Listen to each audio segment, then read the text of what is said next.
You need a lesson in respect, Mother. Nathan Sinclair's voice cut through the patter of rain on the Mercedes windshield, cold and unfamiliar to Miranda's ears. At 65, she had weathered many storms, but the transformation of her once loving son into this stranger behind the wheel terrified her more than any physical danger ever had. They had just visited Robert's grave, a tradition on the anniversary of his death 3 years ago.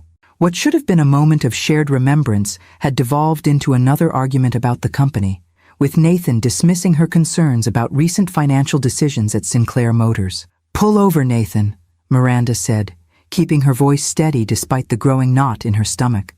"Let's discuss this rationally when we're both calmer." "There's nothing to discuss." His knuckles whitened on the steering wheel.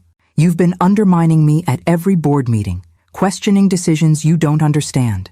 The company has moved beyond your outdated ideas." In the passenger seat beside Nathan, Victor Reed, his new CFO and constant shadow, maintained a practiced neutral expression, though Miranda caught the slight upturn at the corner of his mouth. She'd disliked Victor from their first meeting, sensing something predatory beneath his polished credentials and carefully curated charm. The car suddenly swerved onto the shoulder of the rural highway, tires splashing through puddles formed by the unrelenting downpour.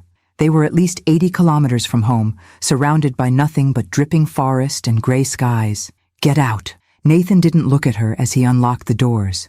"What?" Miranda stared at her son in disbelief. "Nathan, it's pouring, and we're miles from anywhere. Perhaps some time to reflect on your position will help you understand things more clearly." His voice had taken on the patronizing tone he'd developed recently, the one that made her feel like a confused elderly woman rather than the co-founder of a multi-million-dollar automotive empire. Victor finally spoke, his voice smooth as silk. "Nathan, perhaps this is—" "No," Nathan cut him off. "She needs to understand that she can't control everything anymore." He turned to Miranda, eyes hard. "Out. Now." Miranda recognized that further argument would only escalate the situation. With dignity that belied her churning emotions, she gathered her purse and opened the door. The rain immediately soaked through her light jacket as she stepped onto the muddy shoulder.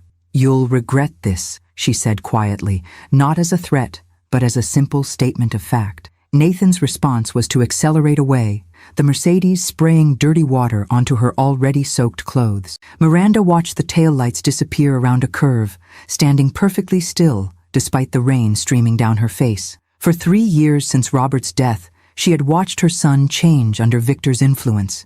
She had retreated, giving Nathan space to establish himself as CEO, ignoring the red flags that multiplied with each passing month. She had told herself it was grief, adjustment, the burden of responsibility, anything but the truth she now had to face. Her son had become someone she no longer recognized. The road stretched empty in both directions, cell reception non-existent in this remote area. Miranda took shelter under a large pine tree, marginally drier than the exposed roadside. She wasn't afraid, not of the isolation or the weather. What frightened her was the realization that her son could abandon his own mother on a deserted road without hesitation. 10 minutes passed, rain drumming steadily on the forest canopy. Then the distinctive sound of an approaching vehicle broke through the monotony. Not the sleek purr of Nathan's Mercedes, but the deeper rumble of a larger engine.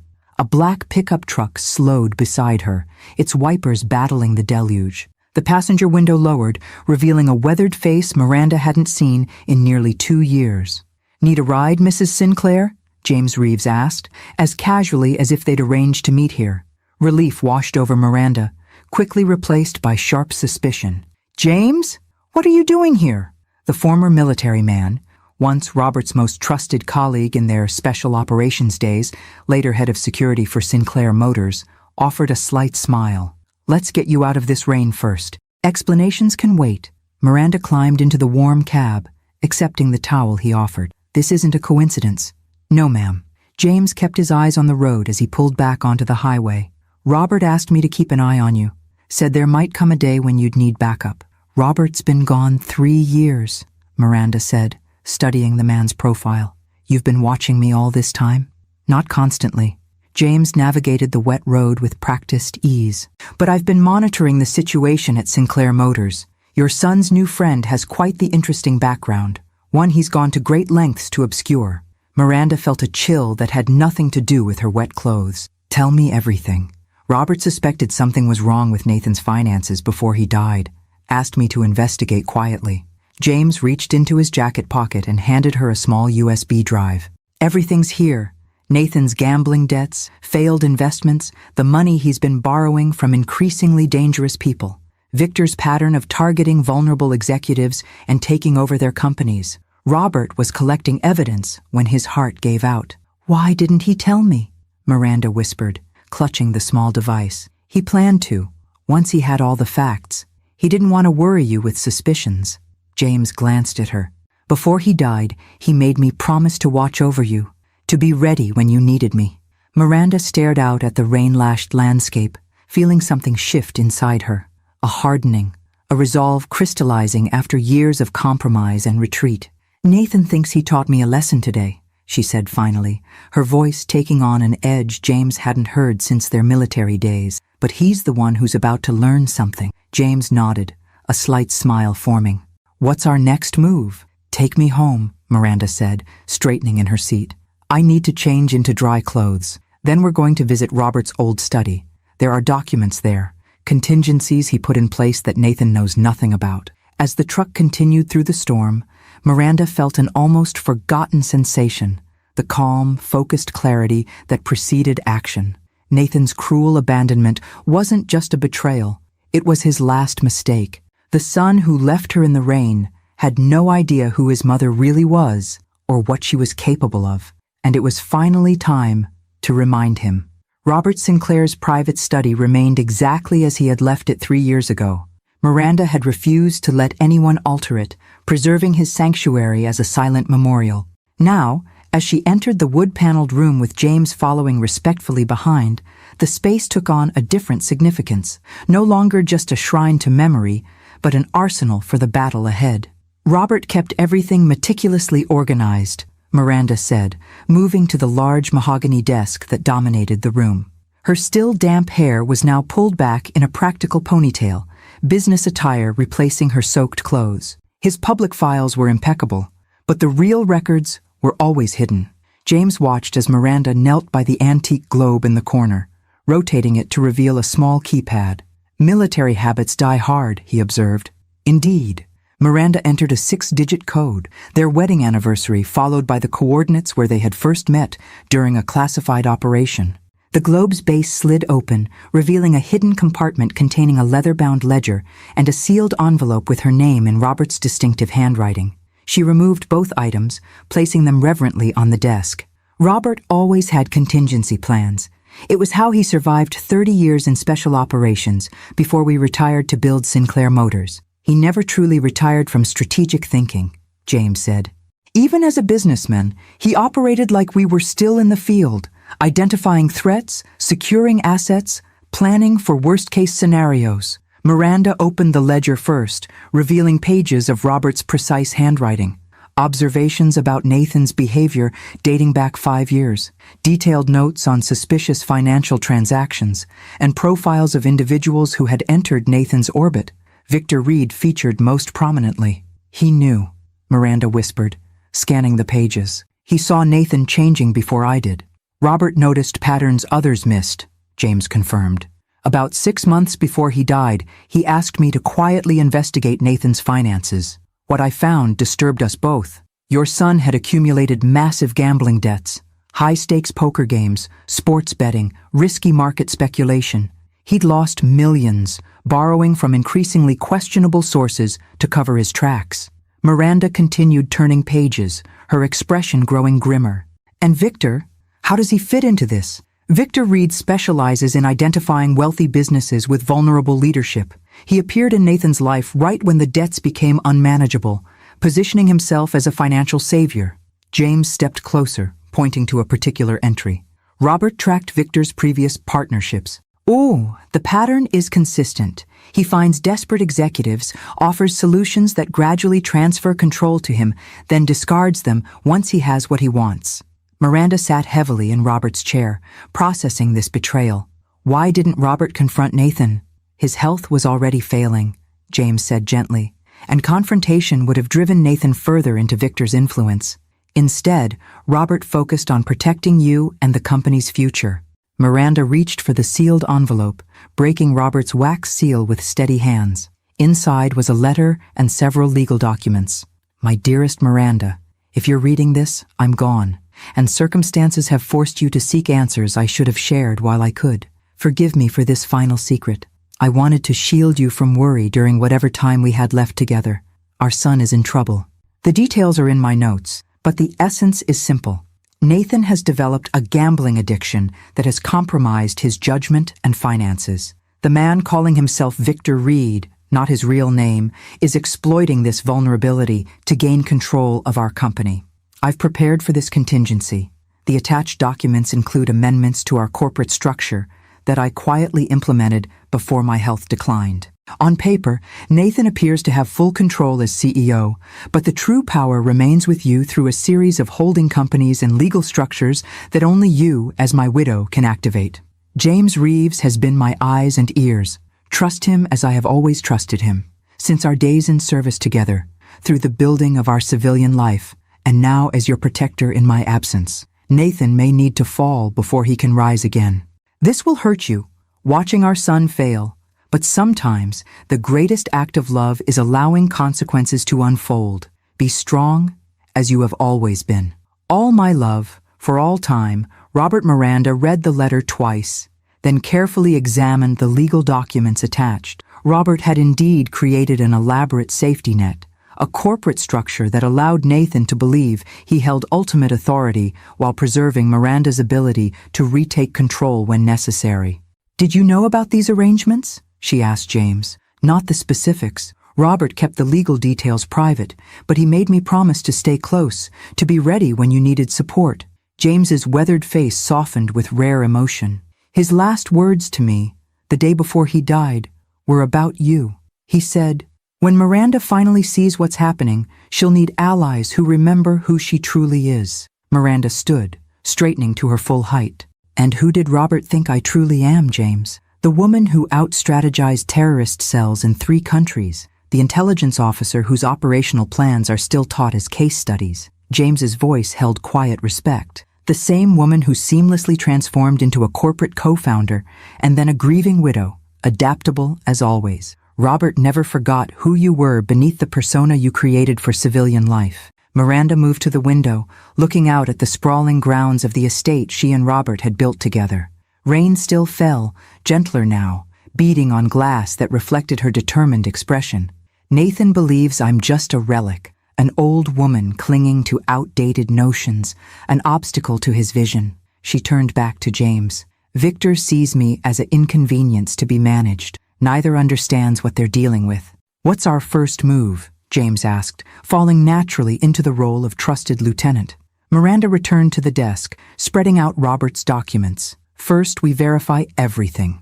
I need complete financial transparency.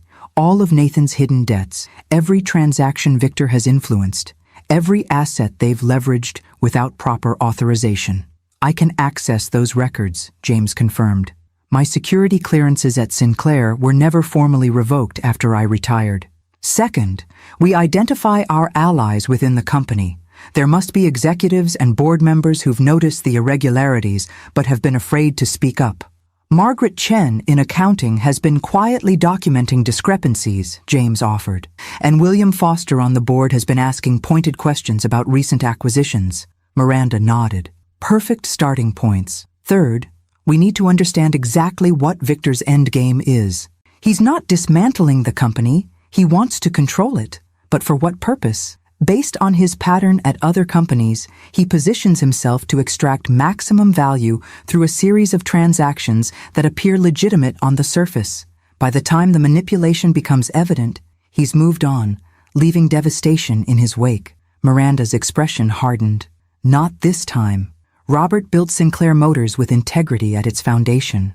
I won't watch it become another corporate carcass picked clean by vultures." She gathered the documents carefully, securing them in the hidden safe. "Nathan abandoned me today thinking he was teaching me humility. Instead, he's awakened something he doesn't understand." "What do you need from me?" James asked. "Exactly what Robert asked of you. Be my eyes and ears, my right hand. Miranda's gaze was steady, the last traces of the hurt, confused mother replaced by calculated determination. Nathan sees me as weak. Victor sees me as irrelevant. Let them maintain those illusions while we prepare.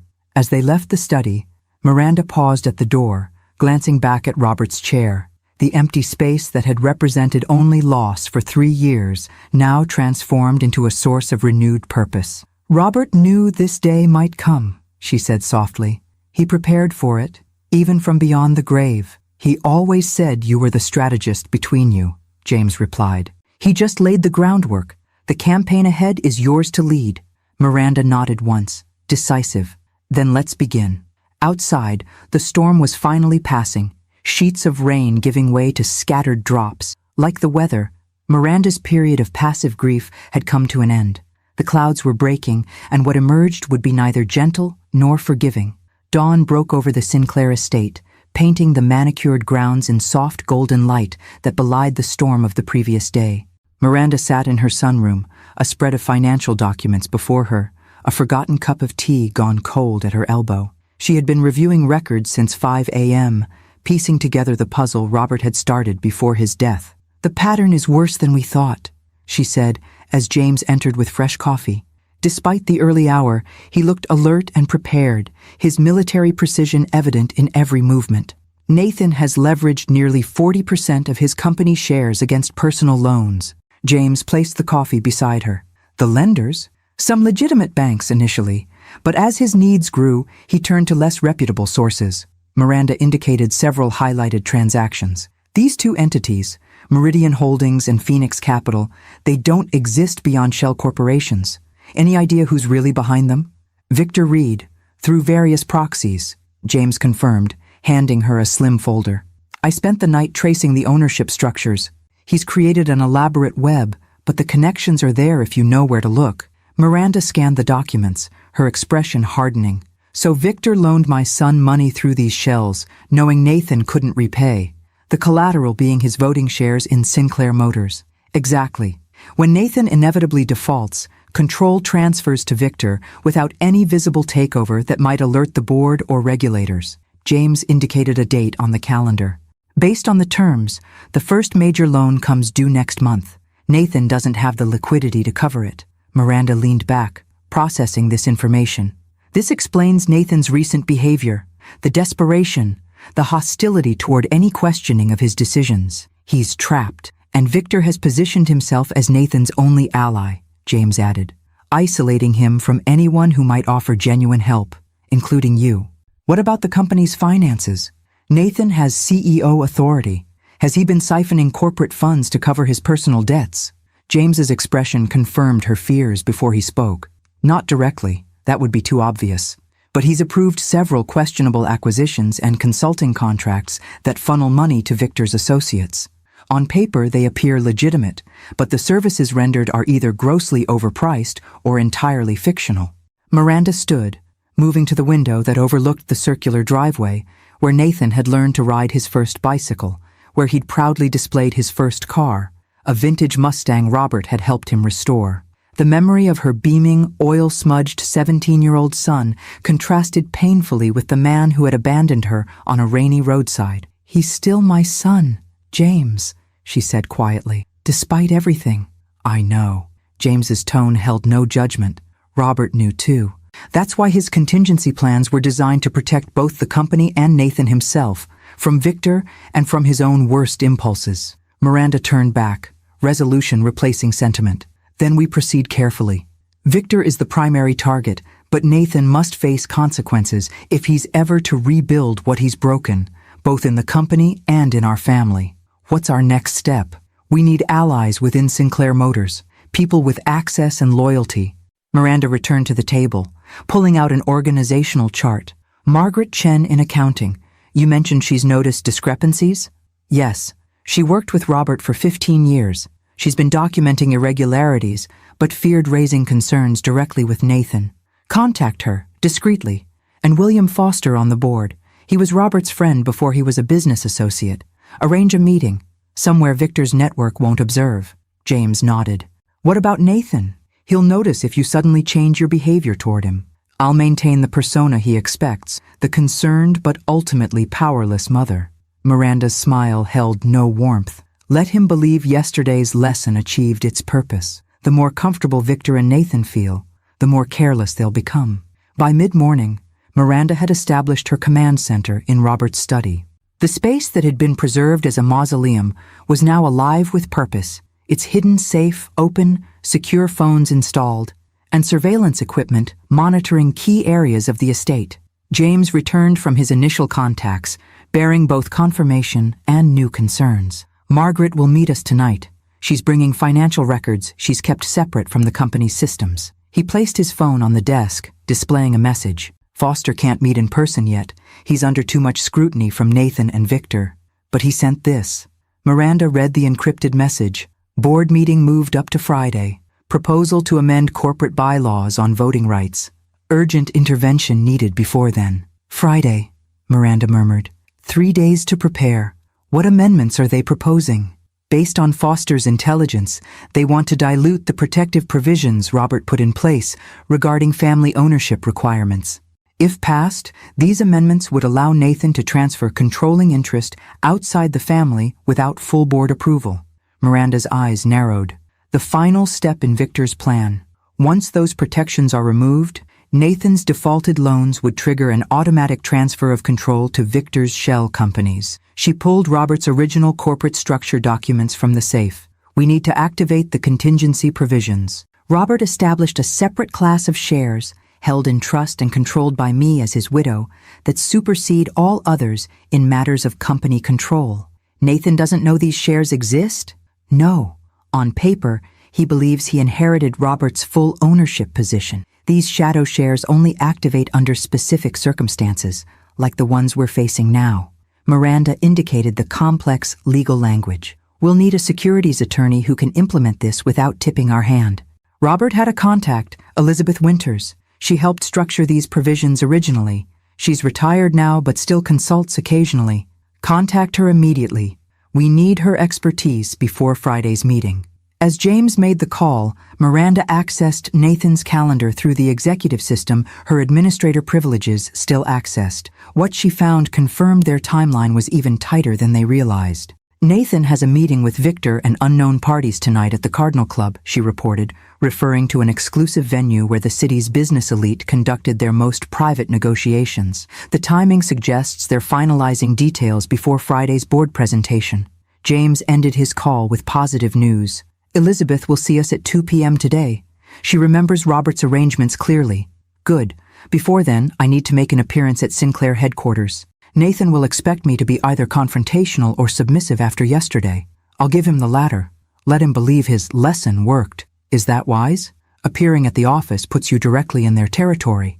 Miranda's expression shifted to something James hadn't seen since their military days. A calculated acceptance of necessary risk. Sometimes the best reconnaissance happens in plain sight. Nathan will be so pleased with my apparent submission that he won't notice what I'm really observing. She gathered her things with practiced efficiency. While I'm there, I need you to access Nathan's home office. His personal laptop should contain communications with Victor that aren't on company servers. Consider it done, James replied, his own expression matching her operational focus. What about security systems? Nathan never changed the override codes Robert and I established. A hint of sadness colored her voice. Another example of his carelessness. The primary code is still his childhood birthday. As Miranda prepared to leave, she paused at Robert's desk, hand resting briefly on the polished wood. Robert saw this coming. He tried to protect Nathan from himself. And now that task falls to you, James observed quietly. Yes. Her moment of reflection passed, replaced by resolute determination. Nathan abandoned me on that road thinking he was demonstrating his power. Instead, he showed me exactly how far he's fallen and how necessary it is to stop both him and Victor before they destroy everything Robert built. She straightened, every inch the strategist planning her campaign. By Friday, they'll understand what a terrible mistake they've made, not just in their scheme against Sinclair Motors, but in underestimating exactly who they're facing. James nodded, a grim smile touching his weathered face. They have no idea. Sinclair Motors headquarters rose 22 stories above the city's financial district, its glass and steel facade gleaming in the midday sun. Miranda entered through the executive entrance, nodding to security personnel who greeted her with the deference always shown to the founder's widow, despite her diminished role under Nathan's leadership. "Mrs. Sinclair," acknowledged the receptionist on the executive floor, surprise evident in her voice. "We weren't expecting you today." "I thought I'd check in with my son," Miranda replied, her voice deliberately softer than usual, her posture slightly hunched, the physical manifestation of the submission Nathan expected after yesterday's lesson. "Mr. Sinclair's in a budget meeting, but I'll let him know you're here." "No need to interrupt him," Miranda demurred. "I'll wait in my old office, if it's still available." The receptionist hesitated. "Your former office has been reassigned, but you're welcome to use the visitor's lounge." "Of course," Miranda smiled, masking the confirmation of another slight. Her office, maintained for years after stepping back from daily operations out of respect for her founder status, had apparently been repurposed, another move to erase her presence. The visitor's lounge offered a strategic advantage, however. It overlooked the main executive corridor, allowing Miranda to observe the flow of personnel while appearing to simply wait patiently. She settled into a comfortable chair, positioning herself with a clear view of Nathan's office and the conference rooms beyond. Within 20 minutes, her patience was rewarded. Nathan emerged from the main boardroom, surrounded by financial executives, Victor at his right hand as always. Her son looked tired, stress evident in the tightness around his eyes, the forced confidence in his stance. For a moment, Miranda saw past the arrogant CEO to the pressured man drowning in consequences of his own making. She waited until he noticed her, carefully arranging her features into an expression of cautious reconciliation. Nathan faltered momentarily upon seeing her, genuine surprise followed by calculated satisfaction crossing his face. He excused himself from his group and approached. "Mother," he greeted, loudly enough for others to hear, "I'm surprised to see you here." "I thought we should talk," Miranda said, her voice appropriately subdued.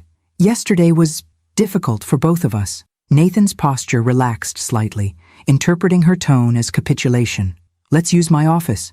Victor materialized at Nathan's elbow, his smile never reaching his cold eyes. "Mrs. Sinclair, what an unexpected pleasure." "Nathan, shall I reschedule your call with the Frankfurt investors?" "No need," Nathan replied. "This won't take long." The dismissive confidence in his tone, the certainty that his mother posed no threat worthy of disrupting his schedule, was exactly what Miranda had anticipated. She followed them into the spacious corner office that had once been Robert's domain, now transformed with modern minimalist decor that erased any trace of the company's founder. "I'll give you privacy," Victor offered smoothly, though Miranda noted he left the connecting door to his adjacent office conspicuously ajar. Nathan settled behind his desk, the position of power. "You've had time to reconsider your approach to company matters?" Miranda clasped her hands in her lap, the picture of a chastened mother. "I realize I've been resistant to changes that perhaps are necessary in today's market. My concerns come from caring about Robert's legacy, but I understand the company must evolve." The tension in Nathan's shoulders eased further. She was playing directly into his expectations. "I'm glad you've come to your senses. Your interference in board matters has been counterproductive." "I only want what's best for Sinclair Motors," Miranda said, allowing a calculated tremble in her voice. "And for you, Nathan, you're still my son." Something flickered in Nathan's eyes, perhaps a momentary recognition of the cruelty of his recent actions, or merely satisfaction at her apparent surrender.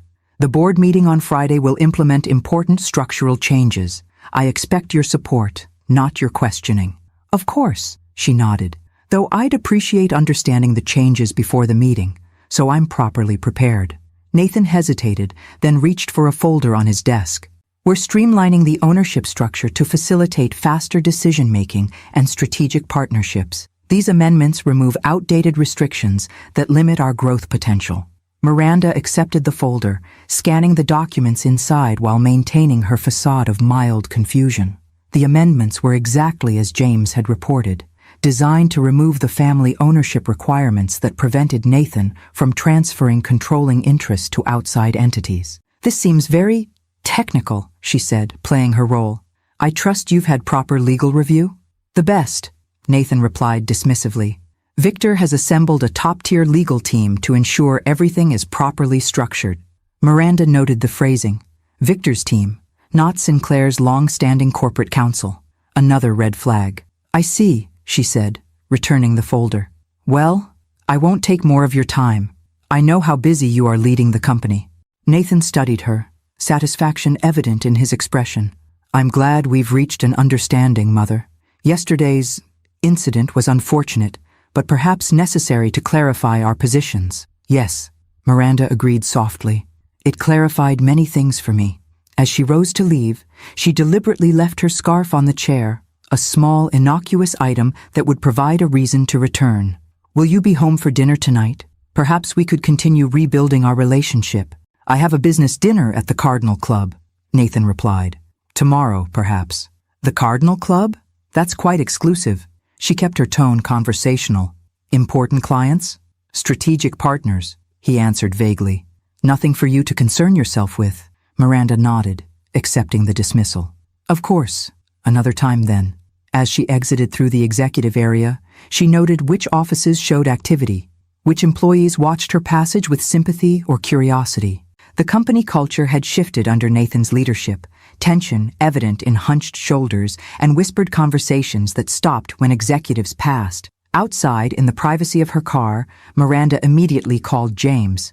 The meeting at the Cardinal Club is confirmed for tonight. They're finalizing the legal strategy for Friday's board meeting. Understood, James replied. I've completed my search of Nathan's home office. You were right. His personal laptop contained extensive communications with Victor dating back 18 months. I've copied everything to secure storage. What about the external partnerships? Any indication of who's behind the shell companies? Still tracing that, but I found something else concerning. There are references to finalizing arrangements with overseas investors after Friday's amendments pass. The communications suggest these investors require anonymity and are willing to pay substantially above market value for their position. Miranda processed this new information. Money laundering, perhaps? Or something else entirely? Unknown. But Nathan appears desperate to complete the deal. His personal accounts show he's nearly insolvent despite his CEO salary. The gambling debts are even worse than we initially thought. And Victor stands to receive a substantial finder's fee when the deal closes, I imagine, Miranda concluded. What about our meeting with Elizabeth Winters? Scheduled for 2 p.m. as planned. I've briefed her on the situation. Good. And Margaret Chen? Meeting us at Elizabeth's office. She's bringing financial records that should confirm the pattern of suspicious transactions. Miranda checked her watch. I'll meet you at Elizabeth's. In the meantime, see what you can find about tonight's meeting at the Cardinal Club. Who's attending? What room they've booked? Already on it, James confirmed. One more thing. I've activated surveillance on Victor's known residences and movements. He made an interesting call immediately after you left Nathan's office. To whom? Unknown number, but he reported that you appeared subdued and no longer a concern. He specifically said, she's broken. Proceed as planned. A cold smile touched Miranda's lips. Perfect. Let them believe I'm neutralized. It's exactly the cover we need for what comes next. As she drove toward her meeting with Elizabeth Winters, Miranda reflected on what she'd observed at headquarters. Nathan was under far more pressure than he revealed. Victor was controlling access to information and people, and the company Robert had built with such integrity was being systematically prepared for exploitation. You were right to be concerned, Robert, she murmured to herself, but you were also right to prepare. They've made their moves. Now, I'll make mine. Elizabeth Winters' office occupied the top floor of a discreet building in the old financial district, far from the glass towers that now dominated the city skyline. At 72, she had officially retired from her position as one of the country's preeminent corporate attorneys, but maintained a small practice serving long-standing clients, particularly those with complex situations requiring absolute discretion. Miranda, Elizabeth greeted warmly, embracing her with genuine affection. It's been too long. I've missed our conversations. Elizabeth, thank you for seeing us on such short notice. The attorney gestured them into her private conference room, where Margaret Chen already waited, a stack of files organized neatly before her. The accountant rose nervously as they entered, her usually composed demeanor betraying anxiety. Mrs. Sinclair, Margaret began, I've been documenting financial irregularities for months, but I didn't know who to trust. When Mr. Reeves contacted me, you did exactly right, Miranda reassured her, taking a seat at the table. Robert always said you were the most meticulous accountant he'd ever worked with. That's why he positioned you where you could monitor the company's financial health. Margaret's expression reflected surprise. He did that intentionally? Robert saw further ahead than most people realized, James explained, closing the door and engaging the privacy lock. He placed trusted individuals throughout the company structure as a safeguard. Elizabeth cleared her throat. Let's address the immediate situation. James has briefed me on the proposed bylaw amendments and Friday's board meeting. Based on what I've reviewed, Victor Reed has orchestrated a sophisticated hostile takeover using Nathan as his unwitting facilitator. Not entirely unwitting, Miranda corrected gently. Nathan's poor choices created his vulnerability, but he's actively participating in dismantling the protections Robert established. Indeed, Elizabeth agreed, reaching for a leather portfolio embossed with the Winters & Associates logo. Fortunately, Robert anticipated this possibility. The contingency provisions we created together are still legally binding and take precedence over any amendments Nathan might push through. She spread several documents across the table, pointing to key sections. Robert established a dual-class share structure when he reorganized the company after his diagnosis. The public-facing shares, the ones Nathan believes constitute controlling interest, are actually subordinate to these Class B shares held in trust. Margaret leaned forward, examining the documents with professional interest. These shares don't appear on any financial statements I've seen. They wouldn't, Elizabeth confirmed. They exist in a separate legal structure, triggered only under specific conditions, like the ones we're facing now. Miranda, as trustee, can activate these shares when necessary to protect the company from exactly this type of situation. Miranda studied the legal framework Robert had created. And this activation, how do we implement it? I've prepared the necessary filings, Elizabeth replied, producing another folder. Once executed, these documents establish your controlling interest effective immediately. However, strategic timing is crucial. If Nathan becomes aware of these shares before the board meeting, he might attempt legal maneuvers to challenge their validity. We need the element of surprise, James observed. Precisely. Elizabeth turned to Margaret. That's where your financial documentation becomes vital. By presenting evidence of fiduciary malfeasance alongside Miranda's assertion of controlling interest, we create an airtight case for her intervention. Margaret nodded, opening her files. I've tracked 3 distinct patterns of financial irregularity. First, the series of acquisitions of underperforming dealerships at inflated prices, all owned by shell companies that trace back to Victor Reed's associates. Second, consulting contracts for services never actually rendered. Third, the systematic overvaluation of certain inventory categories to artificially inflate quarterly results. She pushed forward a USB drive. Everything is documented here. Transaction records, market comparisons proving the inflated valuations, and evidence that Nathan personally approved each irregularity despite warnings from the finance department. Miranda accepted the drive, her expression grave. This goes beyond poor management into potential securities fraud. Yes, Margaret confirmed quietly, which is why I've been so concerned. These actions put the entire company at risk, not just financially, but legally. Elizabeth interlaced her fingers, her experienced gaze evaluating the situation. Based on this evidence, we have multiple options. The most direct approach would be for Miranda to activate her controlling shares immediately and remove Nathan as CEO before Friday's meeting. No, Miranda said firmly. That approach addresses the symptom, not the disease. Victor would simply retreat and find another vulnerable company to target. And Nathan would never understand the full consequences of his actions. What do you propose instead? Elizabeth asked. A more comprehensive strategy. Miranda stood, moving to the window that overlooked the city where Sinclair Motors had grown from a single dealership to an automotive empire. We allow Friday's meeting to proceed as planned, with certain modifications. James recognized the tactical approach forming. You want to let them reveal their full plan before countering. Exactly. Miranda turned back to the group. Victor believes I'm neutralized, a broken old woman no longer capable of challenging their scheme. That perception is our greatest advantage. She returned to the table, her natural authority emerging as she outlined her strategy. Elizabeth, prepare the share activation documents, but we'll hold them in reserve. Margaret, continue gathering evidence, particularly regarding these overseas investors James discovered. We need to identify exactly who Victor is planning to sell controlling interest to. And the board meeting? Elizabeth prompted. I'll attend as expected, the subdued, compliant mother supporting her son's vision. Miranda's smile held no warmth. But you, Elizabeth, will attend as my personal counsel. Your presence alone will signal to the more experienced board members that something significant is occurring. Foster will support you, James added. And I've identified 2 other board members who have expressed private concerns about Nathan's leadership. Good. We'll need their votes when the moment comes. Miranda turned to Margaret. Can you prepare a comprehensive financial presentation revealing the full extent of the irregularities? Something clear enough that even non-financial board members will understand the implications? Absolutely, Margaret confirmed, professional confidence replacing her earlier nervousness. I can have it ready by tomorrow. Perfect, Miranda addressed the group collectively. Tonight, James and I will conduct surveillance at the Cardinal Club. We need to identify Victor's external partners before Friday. Once we have that piece, our strategy will be complete. Elizabeth studied Miranda with newfound appreciation. Robert always said you were the strategist between you.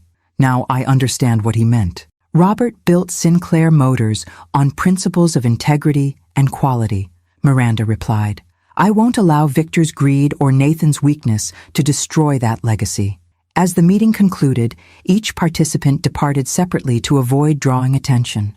Miranda was the last to leave, pausing as Elizabeth walked her to the elevator. There's something else, the attorney said quietly. Something Robert asked me to tell you if this day ever came. Miranda waited, a familiar tightness forming in her chest at the mention of her late husband. He said to remind you of Sarajevo, 1982. Elizabeth watched comprehension dawn in Miranda's eyes. He said you'd understand what it meant. Miranda nodded slowly, memories surfacing of a mission long ago, one where she'd faced a similar betrayal and responded with calculated precision that had become legendary within their unit. Thank you, Elizabeth, she said softly. Robert always did know exactly what I needed to hear, even from beyond the grave. As the elevator descended, Miranda's reflection in the polished doors showed a woman transformed, no longer the grieving widow or concerned mother, but a strategist fully in her element, preparing for the decisive engagement in a campaign too long delayed. Nathan had abandoned her in the rain, believing he was delivering a lesson in power. By Friday, he would receive an education of his own, one far more consequential than he could possibly imagine. The Cardinal Club occupied the entirety of a restored Victorian mansion on the city's west side, its membership limited to the upper echelon of business leaders and old money families. Miranda hadn't visited since Robert's memorial service, but the doorman recognized her immediately. Mrs. Sinclair, what an unexpected pleasure, he greeted with genuine warmth. We've missed seeing you here. Thank you, Edward. It's been too long. She offered a conspirator's smile. I'm actually hoping to surprise my son. I believe he's in a meeting here tonight? Edward consulted his reservation system. Yes. Mr. Sinclair has the Wellington room reserved from 7 o'clock. Would you like me to announce you? No, thank you. I'd rather surprise him. Miranda glanced at her watch. 6:30 p.m. Perhaps I'll wait in the library until his group arrives. Of course, Mrs. Sinclair. The club's mahogany-paneled library provided an excellent vantage point overlooking the main entrance. Miranda selected a high-backed chair partially concealed by a decorative screen, positioning herself to observe arrivals without being immediately visible. Her phone vibrated with a text from James. In position at service entrance. Security cameras on loop for East Corridor access to Wellington room. Miranda smiled slightly at the reminder of James's technical skills, capabilities that had served them well in their former careers and now provided crucial advantages in this very different kind of operation. At precisely 6:45, Victor Reed arrived, immaculately dressed in a tailored suit that screamed new money attempting to appear established. He checked his watch impatiently, scanning the lobby with the calculating gaze of someone perpetually assessing angles and advantages. Nathan arrived 5 minutes later, his confident stride betrayed by the nervous adjustment of his tie as he approached Victor. Miranda observed their interaction with practiced detachment, the subtle power dynamic evident in how Victor directed Nathan with light touches to his elbow, the younger man's unconscious deference to his supposed advisor. But it was the third arrival that caught Miranda's full attention. Anton Kuznetsov, a Russian businessman with reputed connections to organized crime and money laundering operations, entered the club accompanied by two associates. Miranda had never met him personally, but she recognized him immediately from intelligence briefings during her former career. His presence clarified the nature of the overseas investors referenced in Nathan's communications. She sent a quick text to James, "Kuznetsov present. Need audio in Wellington room ASAP." The response came seconds later. "Already done. Access on secure channel 3. Miranda inserted a discreet earpiece, activating the connection to the surveillance James had established. As the group moved toward the private dining room, she slipped out of the library and made her way to the adjacent sitting room, close enough to maintain audio clarity while remaining undetected. "Final terms are agreeable," Kuznetsov was saying, his accent less pronounced than she expected. "Once the amendments pass on Friday, we transfer the first payment of $50 million. The remainder follows when control officially changes hands." "And the, origin of these funds?" Nathan's voice held barely concealed anxiety. Kuznetsov's laugh was cold. "Is not your concern, Mr. Sinclair. Your company's established import-export infrastructure is what interests us. The funds are clean by the time they reach you. Mr. Sinclair is simply ensuring all regulatory requirements are satisfied," Victor interjected smoothly. "The structure we've created provides complete insulation for all parties." "Of course," Kuznetsov agreed. "Now, shall we discuss the operational transition? Once we assume controlling interest, certain aspects of your business will require modification." Miranda listened intently as Kuznetsov outlined plans to use Sinclair Motors' legitimate international shipping channels and financial networks for what was clearly a sophisticated money laundering operation.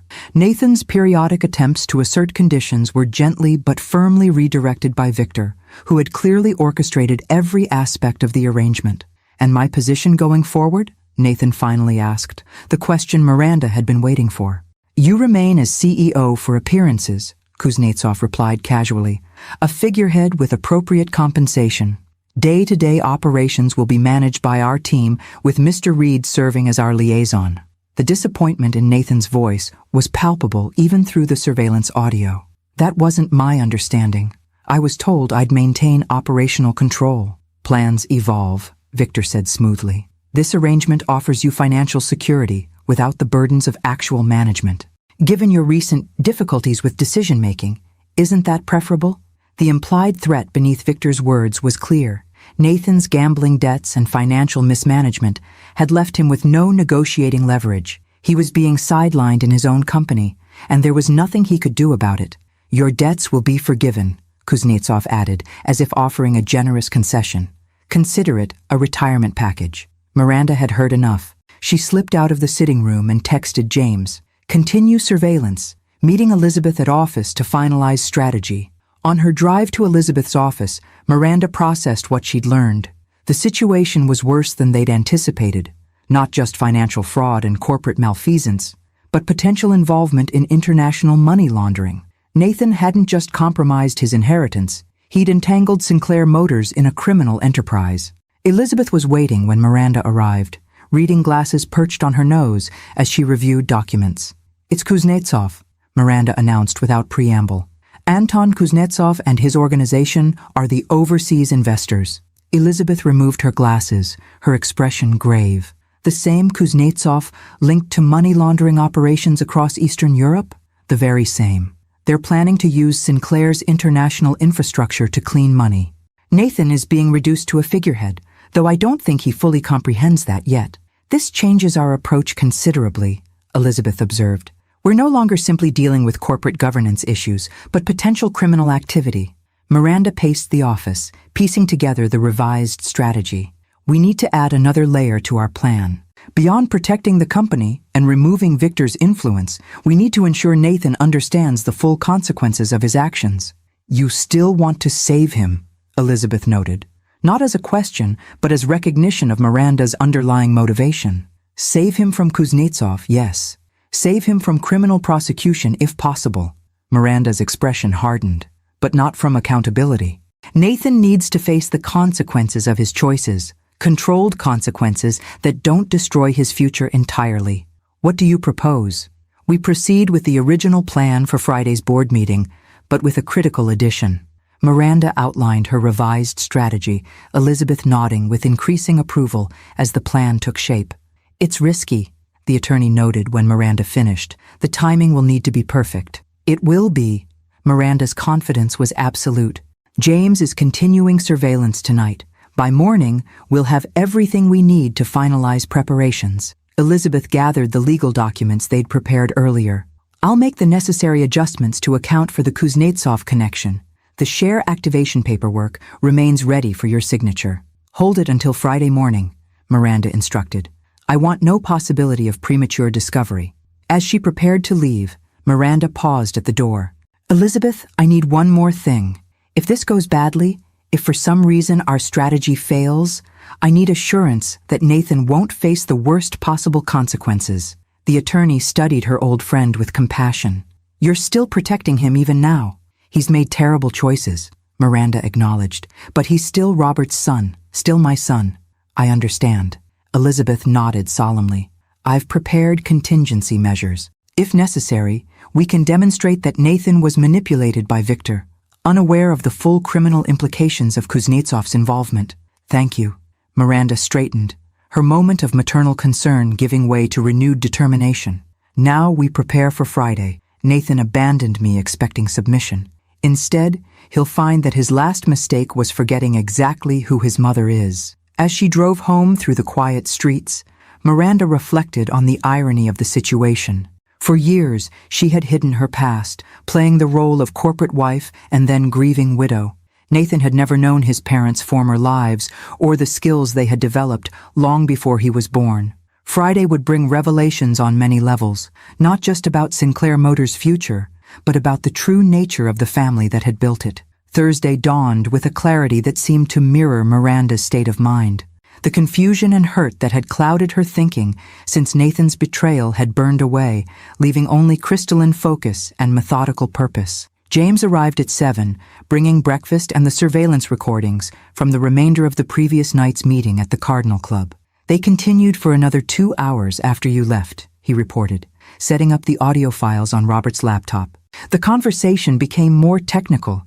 Specific plans for using Sinclair's import-export channels to move money through various jurisdictions. Miranda listened intently as the recording played, noting how Victor dominated the conversation, with Nathan offering only occasional questions that revealed his limited understanding of what he was facilitating. He's completely out of his depth, she observed. Listen to how Kuznetsov and Victor exchange glances when Nathan speaks. They're barely concealing their contempt. Nathan seems most concerned about his continued lifestyle, James noted, less about the company's future or the legality of what they're proposing. The recording captured Nathan's increasingly desperate attempts to secure guarantees about his financial compensation and position, while Kuznetsov and Victor offered vague reassurances that grew less convincing as the evening progressed. They'll discard him the moment the transfer is complete, Miranda said, stopping the playback. He's signing away his birthright for empty promises and temporary financial relief. James nodded grimly. They discussed the board meeting extensively. Victor has arranged for 2 board members to be absent, conveniently those most likely to question the amendments. They believe they have enough votes secured to pass the changes. Which board members are being sidelined? Jenkins and Watkins. Both received urgent calls regarding family emergencies that will prevent their attendance. Miranda smiled thinly. Contact them directly. Explain the situation and arrange secure transportation to get them to the meeting. We need every potential ally present. While James made the calls, Miranda reviewed the financial evidence Margaret had compiled overnight, a devastating collection of documentation showing systematic mismanagement and deliberate fraud. The presentation was masterfully organized with clear explanations that would be understandable even to non-financial board members. By mid-morning, Elizabeth arrived with the final legal documents, including the share activation papers that would establish Miranda's controlling interest. Everything is in order, the attorney confirmed. I've also prepared documentation for the regulatory authorities regarding Kuznetsov's involvement. Once activated, we can move immediately to protect the company from potential criminal exposure. Miranda signed the share activation documents, dating them for Friday morning. These remain with you until 1 hour before the meeting. I don't want any possibility of premature discovery. Understood. Elizabeth secured the papers in her briefcase. What about Nathan? How do you want to handle his involvement in the criminal aspects? It was the question Miranda had been wrestling with through a sleepless night. As a mother, she wanted to protect her son from the worst consequences of his actions. As the guardian of Robert's legacy, she couldn't ignore Nathan's willing participation in schemes that threatened to destroy everything they had built. We present the evidence of his mismanagement and the fraudulent transactions, she decided finally. But we frame his involvement with Kuznetsov as manipulation by Victor, Nathan as an unwitting participant rather than an active conspirator. That may be difficult to maintain given the recordings, James observed carefully. The recordings demonstrate his financial desperation and poor judgment, but also his limited understanding of what he was facilitating, Miranda countered. We use them to remove him from power, not to send him to prison. Elizabeth nodded. A balanced approach. Consequences without destruction. The remainder of the day unfolded with military precision as Miranda's team finalized their preparations. Margaret delivered the completed financial presentation.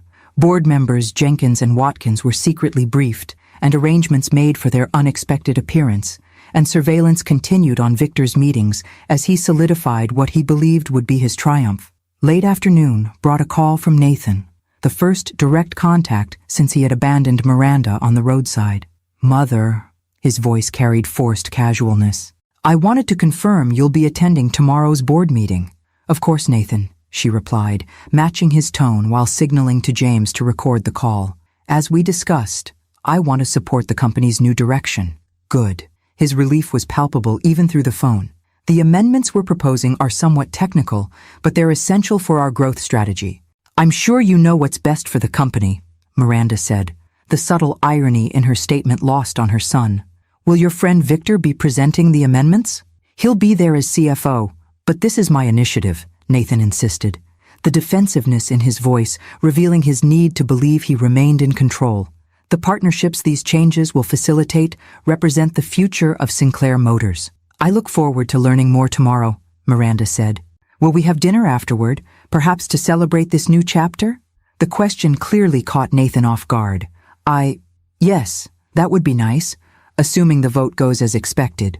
"I'm sure everything will proceed exactly as it should," Miranda replied, allowing a hint of her true meaning to color her words. "I'll see you tomorrow, son." After ending the call, she turned to James. He's nervous. He wants to believe this is still his plan, his company, but doubt is creeping in. "Will that make him more dangerous tomorrow?" "Potentially," Miranda acknowledged, but also more vulnerable to recognizing the truth when it's presented. Deep down, Nathan knows he's lost control of the situation. Part of him may be relieved when it ends. As evening approached, Miranda visited Robert's grave, a private moment of reflection before the confrontation to come. The granite headstone stood solid and dignified, much like the man it commemorated. "Tomorrow I'll protect what we built," she said quietly to the setting sun. "I'll also try to save our son from himself, though I don't know if that's still possible." The cemetery remained silent, offering no answers, but Miranda felt a sense of peace settle over her. Robert had prepared for this eventuality, trusting her to execute the necessary response when the time came. Tomorrow would demonstrate whether that trust had been well placed. Returning home, she found James completing the final security arrangements for the board meeting. "Everything is in place," he reported. "Elizabeth has confirmed the share activation will be filed first thing tomorrow. Margaret is prepared to present the financial evidence. Jenkins and Watkins will arrive separately, unannounced until the meeting begins. And the authorities regarding Kuznetsov? On standby. Once we have board authorization, they can move immediately to freeze any pending transactions and investigate the money laundering operation." Miranda nodded approval. "Then we're as prepared as we can be. The rest depends on execution." James studied her with the insight of decades of shared experiences. "You're concerned about Nathan's reaction." "Yes," she admitted. "Tomorrow destroys the fiction he's been living in, not just about the company, but about who I am. who his father and I always were. He may never fully understand, James observed gently. Some people aren't equipped to reconcile contradictory truths about their parents. Perhaps not, Miranda agreed. But he needs to face reality, whatever he ultimately makes of it. The time for protective fictions has passed. She moved to the window, watching darkness settle over the estate grounds that had once echoed with Nathan's childhood laughter. Tomorrow would bring a reckoning years in the making, one that would determine not just the future of Sinclair Motors, but whether anything remained of the family that had created it. Robert always said crisis reveals character, she said quietly. Tomorrow we'll discover what Nathan is truly made of, and whether there's anything left worth salvaging. Friday morning arrived, with unseasonable fog shrouding the city, the gray mist reflecting the gravity of the day ahead. Miranda dressed with particular care, selecting a tailored navy suit that had been a favorite of Robert's, professional yet commanding, the kind of outfit that conveyed authority without requiring words. Elizabeth called, James reported as he drove them toward Sinclair headquarters. The share activation documents have been filed and confirmed. You now officially hold controlling interest in the company. Miranda nodded, reviewing her notes one final time. And our board allies? Jenkins arrived at his hotel last night. Watkins is en route from the airport now. Both will enter the building separately, through different access points, approximately 15 minutes before the meeting begins. Victor's location? Already at headquarters with Nathan. They've been there since 7, meeting with selected board members individually, last-minute vote securing, presumably. Miranda gazed out at the fog-shrouded buildings they passed. After today, nothing will be the same for any of us, especially Nathan. Are you having second thoughts? James asked carefully. No, she replied without hesitation, but I take no pleasure in what must be done. Nathan created this situation through his choices, but understanding that doesn't make this any easier.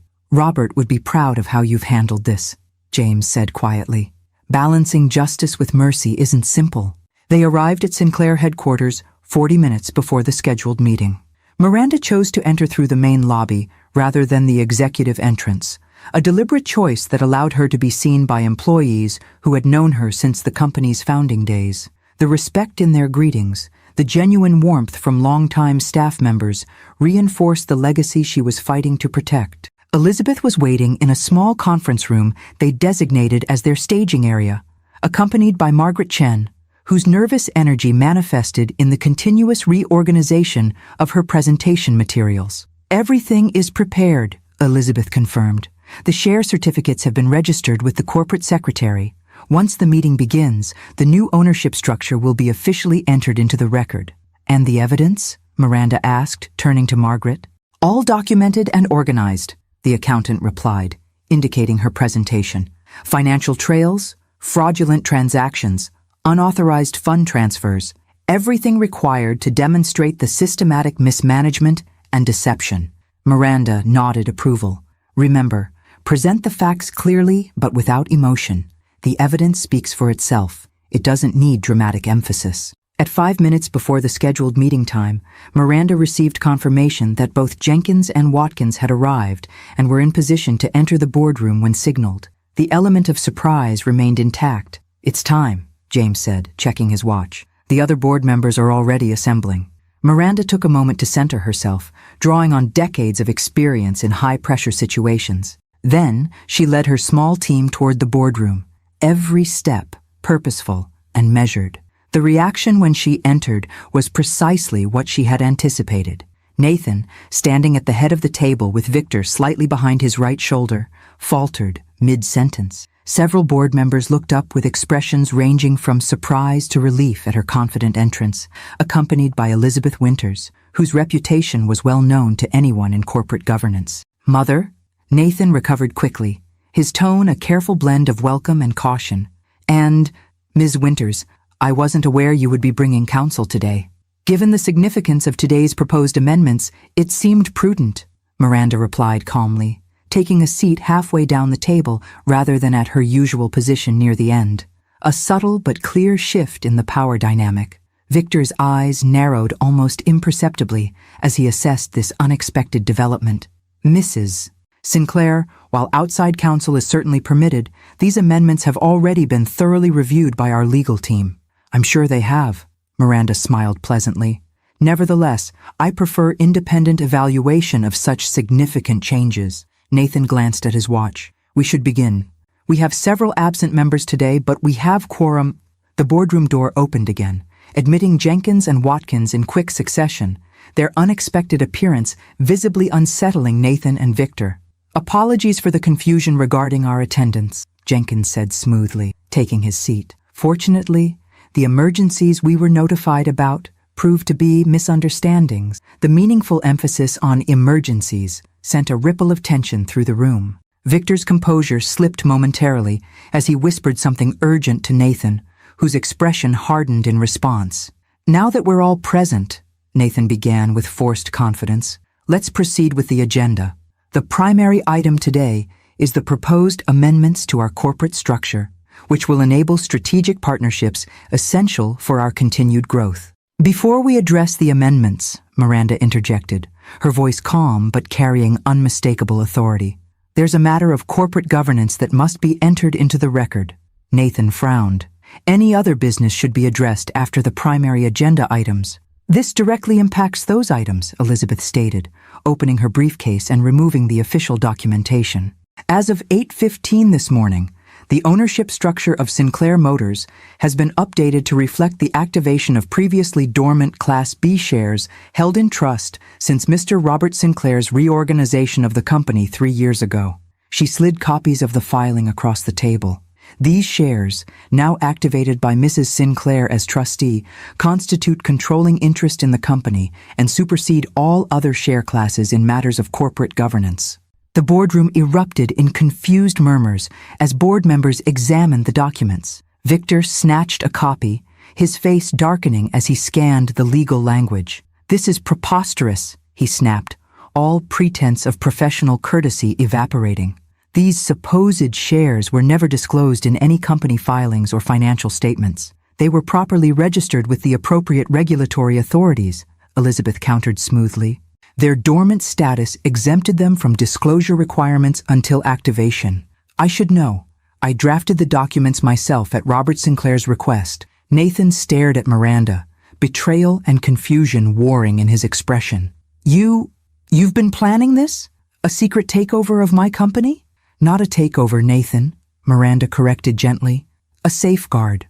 One your father put in place to protect Sinclair Motors from exactly the situation we now face. She nodded to Margaret, who connected her laptop to the boardroom presentation system. Before we discuss the proposed amendments, the board should be aware of certain financial irregularities that have occurred under current management. The next 30 minutes unfolded with devastating precision as Margaret methodically presented evidence of the company's mismanagement.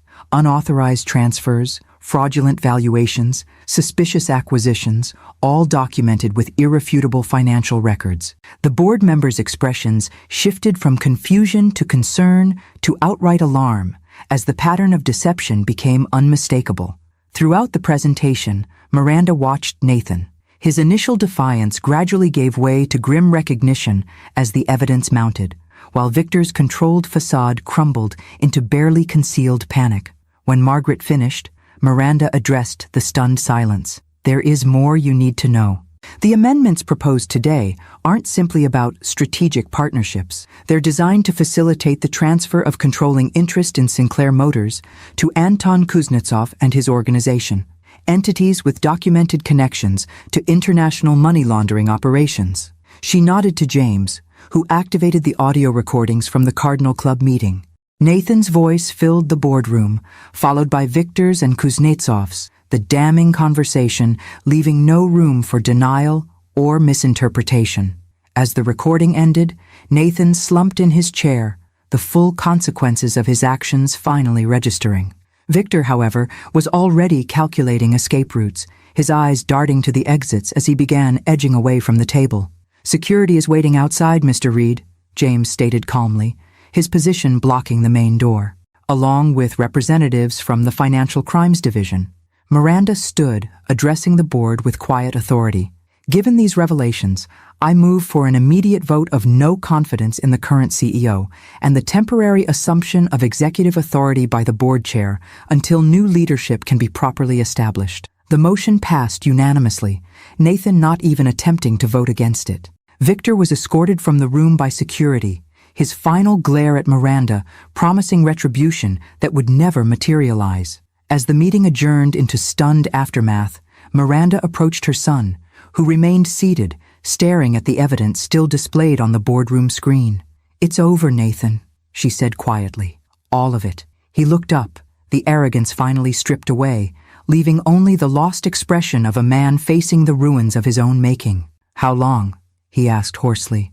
"How long have you been preparing for this?" "Your father began preparing the day he recognized the path you were on," Miranda answered truthfully.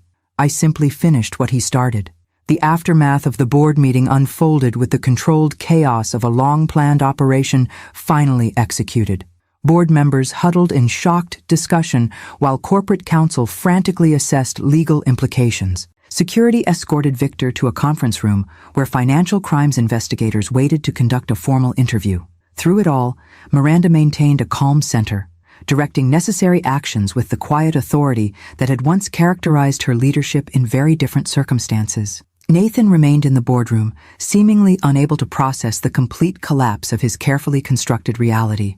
When the space finally emptied of everyone except Miranda and James, he looked up at his mother with eyes that held more questions than she could possibly answer in one conversation. "Who are you?" he asked finally, his voice barely audible. "You and Dad. Who were you really?" Miranda considered the question carefully. The time for protective fictions had passed, yet the complete truth remained classified, buried in redacted files and operational reports that would never see daylight. "Before Sinclair Motors, before you were born, your father and I served our country in ways that required certain skills," she began, choosing her words with precision. "Strategic thinking, risk assessment, the ability to identify threats and neutralize them before they materialized." "Military?" Nathan guessed, struggling to reconcile this new information with his understanding of his parents. "Special operations," James supplied from his position near the door. "Your father was my commanding officer for 12 years. Your mother was our strategic operations specialist. Together, they ran some of the most successful counterintelligence operations of their era." Nathan's gaze darted between them, disbelief gradually giving way to dawning comprehension. "That's how you knew about Kuznetsov? How you were able to plan all this?" "We recognized the patterns," Miranda acknowledged. "When someone has been trained to identify threats and secure assets, those skills don't disappear with retirement." "And Dad's heart attack? Was that?" "Natural causes," Miranda assured him gently. "Your father had a congenital heart condition he'd managed for years. He knew his time was limited, which is why he created the contingency measures I activated today." Nathan fell silent, absorbing this revelation about the parents he thought he'd known. Miranda allowed him the space to process, recognizing that some adjustments to fundamental truths require time. "What happens now?" he finally asked, the question encompassing far more than immediate next steps. "Legally, several things are already in motion," Miranda explained. "The Financial Crimes Unit is building their case against Victor. The board has voted to remove you as CEO and appointed an interim leadership committee until a permanent replacement is selected. The amendments you proposed have been withdrawn, and the deal with Kuznetsov's organization will not proceed." "And me?" The vulnerability in Nathan's voice momentarily pierced Miranda's carefully maintained composure. Despite everything, he was still her son. The baby she had once cradled, the child whose nightmares she had soothed, the young man who had made Robert so proud before ambition and weakness led him astray. "That depends partly on you," she replied honestly. "There will be consequences, Nathan. The evidence of financial mismanagement and corporate malfeasance can't be ignored. However, we've structured the narrative to emphasize Victor's manipulation and your limited understanding of Kuznetsov's criminal intentions." "You're protecting me," he realized, a complex mixture of emotions crossing his face. "Even after what I did, even after—" He couldn't finish the sentence, the memory of abandoning his mother on a rainy roadside suddenly shameful beyond articulation. "Not from all consequences," Miranda clarified, "but from complete destruction. Yes, you'll never lead Sinclair Motors again. Your reputation in the business community will require years to rebuild, if it ever can be. But with cooperation and genuine contrition, you can avoid criminal charges." The magnitude of his downfall seemed to hit Nathan all at once. He buried his face in his hands, shoulders shaking with silent, suppressed emotion. Miranda gave him this moment of private reckoning, understanding that sometimes rock bottom must be fully experienced before reconstruction can begin. When he finally looked up, something had shifted in his expression, a hardness broken, perhaps, or a humility long absent finding its way back to the surface. "I don't deserve your protection," he said quietly. "Perhaps not," Miranda agreed, her tone gentle but unflinching. "But you have it nonetheless, not because you've earned it, but because of who we are to each other. Family protects family, Nathan, even from their worst impulses. That's something your father understood deeply." James approached the table, placing a folder before Nathan. "These documents require your signature. They formalize your resignation as CEO and board member of Sinclair Motors, acknowledge the financial improprieties identified today, and commit you to full cooperation with all resulting investigations." Nathan stared at the papers for a long moment before reaching for a pen. "What will you do?" he asked as he signed each page. "Will you run the company now?" "No." Miranda shook her head. "Sinclair Motors needs fresh leadership, someone with automotive industry experience and impeccable integrity. The board will conduct a proper search while I temporarily guide the transition. And after that, I have other priorities to consider." The hint of a smile touched Miranda's lips. "It seems I'm not quite ready for the quiet retirement I thought I wanted." As Nathan completed the paperwork, Elizabeth entered the boardroom, her expression professionally neutral despite the extraordinary circumstances. "The Financial Crimes Unit has finished their initial interview with Mr. Reed," she reported. "They've taken him into custody based on substantial evidence of fraud, embezzlement, and conspiracy to commit money laundering. They've requested a formal statement from Nathan regarding his involvement." "I'll cooperate fully," Nathan said, before Miranda could respond, a small but significant assertion of responsibility. "Whatever they need to know, I'll tell them." Elizabeth nodded approval. "That approach will significantly strengthen our position regarding your limited culpability." She turned to Miranda. "The Interim Leadership Committee is assembling in the executive conference room. They've requested your presence to help stabilize the organization and address immediate concerns." "Of course." Miranda gathered her materials, preparing to navigate the next phase of the day's challenges. She paused before leaving, fixing Nathan with a gaze that carried both compassion and uncompromising expectation. "We'll continue this conversation later. For now, tell the investigators the complete truth, Nathan. No more deceptions, no more evasions." He nodded, something like relief crossing his features, the paradoxical liberation that sometimes comes with having no further options for escape. In the hallway outside, Miranda briefly allowed herself to acknowledge the emotional toll of the morning. James, ever observant, noticed her momentary vulnerability. "Are you all right?" he asked quietly. "I will be," she assured him, straightening her shoulders. "This was necessary but not easy." "Robert would be proud of how you handled it," James offered. "Strength without cruelty, consequences without destruction." "Perhaps," Miranda acknowledged, "though I suspect even Robert couldn't have anticipated how completely our son would lose his way, or how decisively his mother would act to bring him back," James countered. As they walked toward the conference room where the newly appointed leadership committee waited, Miranda reflected on the day's events, not as a victory, but as the essential first step in a rehabilitation that would require months, perhaps years to complete. For Sinclair Motors, for Nathan, and for herself, the company would survive, stronger for having excised the corruption that had threatened its foundations. Nathan would face a reckoning long overdue, with the possibility, however distant, of eventual redemption. And Miranda herself had emerged from the protective shell of retirement, reclaiming not just her authority within the company, but aspects of her true self that had remained dormant since Robert's death. "What happens after the transition?" James asked as they approached the conference room. "Will you return to retirement?" Miranda considered the question with newfound clarity. "No," she decided. "I think it's time for a new chapter, one that honors Robert's legacy while acknowledging that life continues to evolve. Whatever that evolution might bring, she would face it with the same strategic thinking and quiet strength that had guided her through this crisis. Nathan's cruel abandonment on that rainy road had indeed been his last mistake, not just in his scheme to control Sinclair Motors, but in his fundamental misunderstanding of exactly who his mother had always been.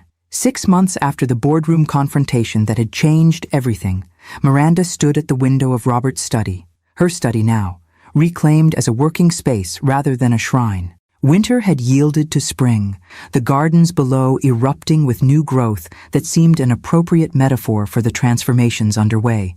Sinclair Motors had not merely survived the crisis, but emerged stronger.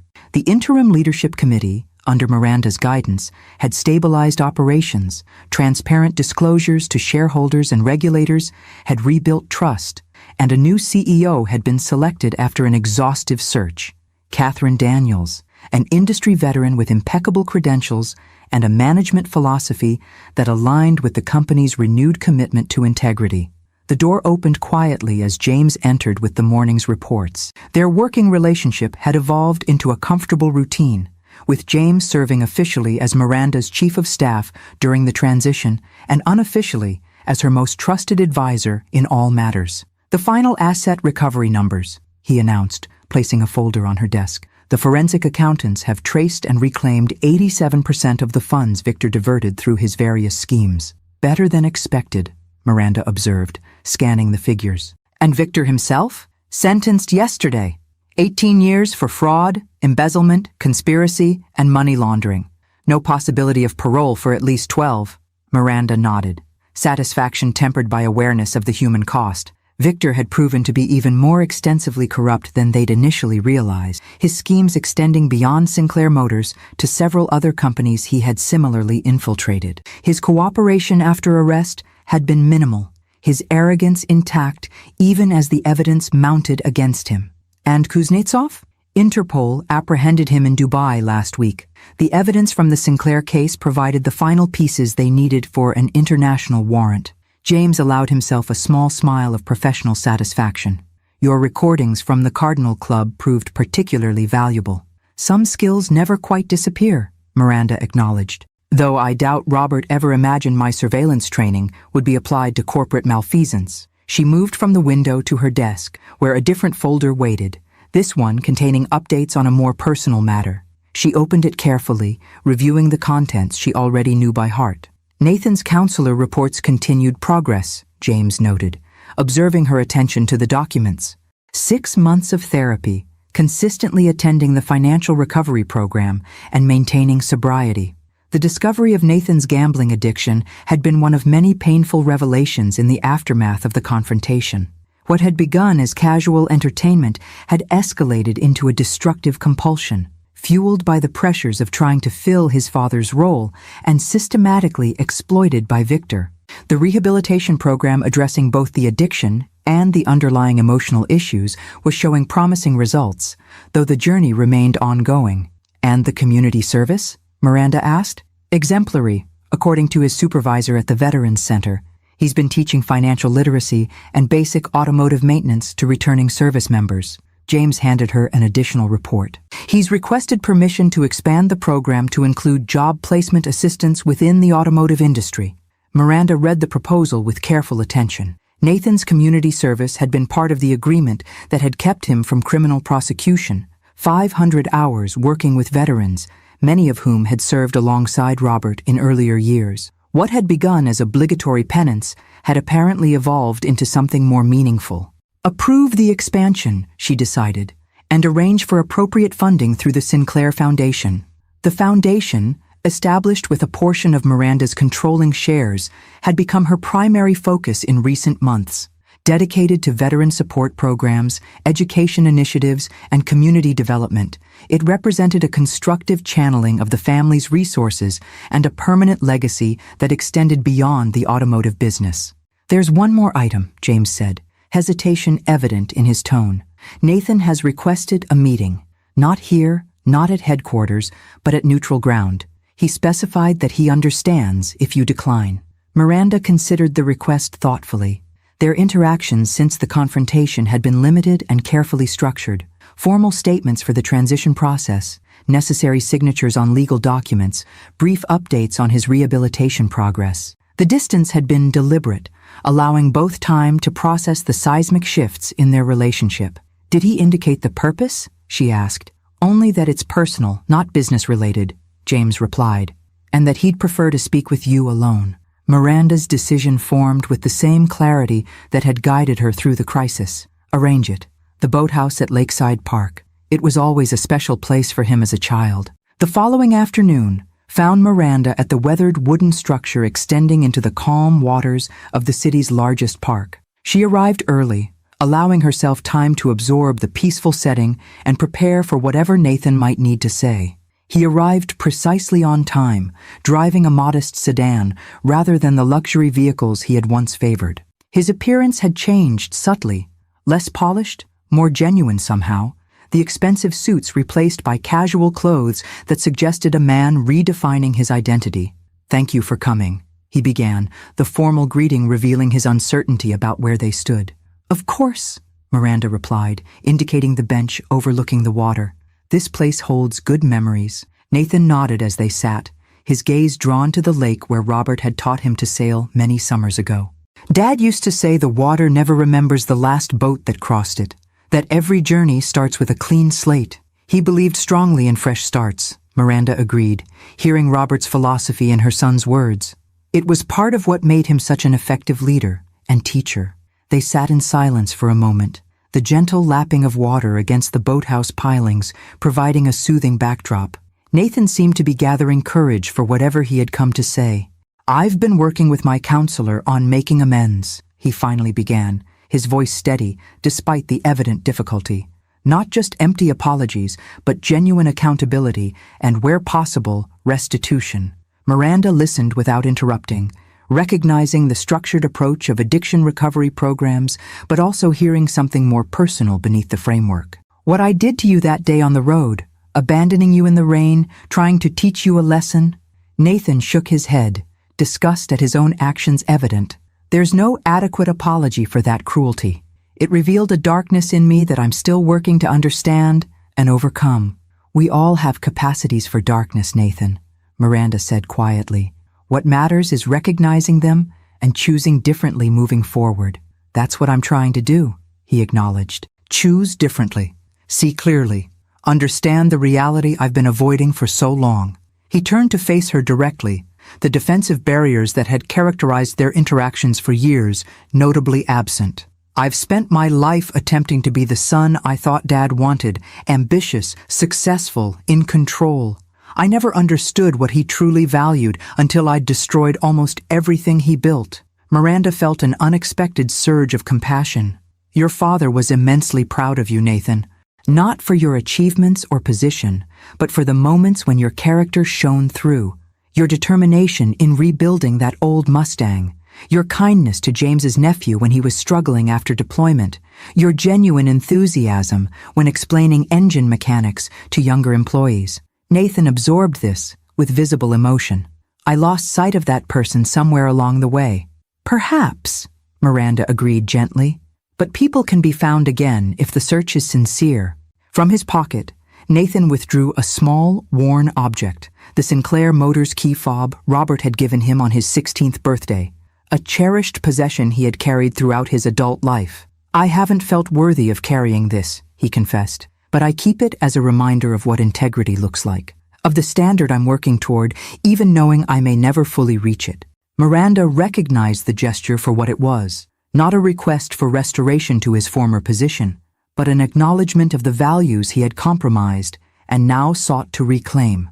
"Your father believed in redemption," she said after a thoughtful pause. "Not the easy kind that comes from words alone, but the earned kind that emerges from sustained effort and genuine change." "And you?" Nathan asked, vulnerability evident in the question. "What do you believe is possible between us now?" Miranda considered this carefully, honoring the importance of the moment with complete honesty. "I believe healing is possible, though not instant. Trust, once broken, must be rebuilt deliberately, through consistent actions, transparent communication, and the courage to face uncomfortable truths." "I'd like to try," Nathan said simply. "However long it takes, whatever form it eventually takes." As they sat together watching sunlight play across the water, Miranda reflected on the extraordinary journey of the past 6 months. The company Robert had built was secure again, under new leadership committed to his founding principles. The son who had nearly destroyed that legacy was engaged in the difficult work of redemption, with promising signs of the person he might yet become. And she herself had emerged from the protective cocoon of widowhood into a new chapter defined by active purpose rather than passive grief. "There's something else I've been meaning to tell you," she said, as they prepared to leave. "Something about my work with the foundation." "The veteran programs?" Nathan asked. "I've heard they're making a significant impact." "Yes, but it's more specific than that." Miranda explained her newest initiative, a rehabilitation center for veterans struggling with gambling addiction and financial distress, issues that disproportionately affected those returning from service. "We've secured the funding and location, but we're still developing the program structure and identifying qualified instructors." Understanding dawned in Nathan's expression. "You think I might have something to contribute?" "When you're ready," Miranda confirmed. "Your experience, both the destructive choices and the recovery process, provides a perspective that could be valuable to others facing similar struggles. Not now, perhaps not soon, but eventually. Something to work toward." The possibility registered as both challenge and opportunity, a potential path that honored his ongoing recovery while creating meaning from his darkest experiences. As they parted, the awkward formality of their greeting had dissolved into something more authentic, not the easy closeness they had once shared, but a careful, deliberate reconnection based on clearer understanding of who they both truly were. Miranda watched Nathan drive away, recognizing that their relationship, like Sinclair Motors itself, would never return to what it had been before. But perhaps what emerged from the ruins of the old structure might eventually prove stronger, more authentic, and more enduring than what had existed before. That evening, in Robert's study, Miranda opened the hidden compartment in his desk that had contained the contingency plans and emergency provisions. It now held something different, a journal where she had begun recording her reflections on this unexpected chapter of her life, preserving the wisdom hard-won through crisis for whoever might need it in the future. On the last blank page, she wrote, "Nathan abandoned me in the rain, believing he was teaching me about power. Instead, his cruelty became his last mistake, the catalyst that forced me to reclaim not just control of Sinclair Motors, but aspects of myself I had set aside for too long." Sometimes our greatest challenges arrive disguised as cruel moments that initially appear to diminish us. The test lies not in avoiding such moments, but in how we rise to meet them, with strength tempered by wisdom, justice balanced with mercy, and the courage to protect what matters without surrendering to bitterness in the process. She closed the journal, returning it to its secure place. Outside her window, the gardens Robert had designed continued their cycle of renewal, each season bringing its own beauty, its own purpose, its own opportunity for growth. Like those gardens, life continued to evolve in patterns both expected and surprising, offering fresh possibilities for those prepared to recognize and embrace them. The rain had long since passed. What remained was the clarity that follows the storm, and the promise of new growth in ground made fertile by hardship.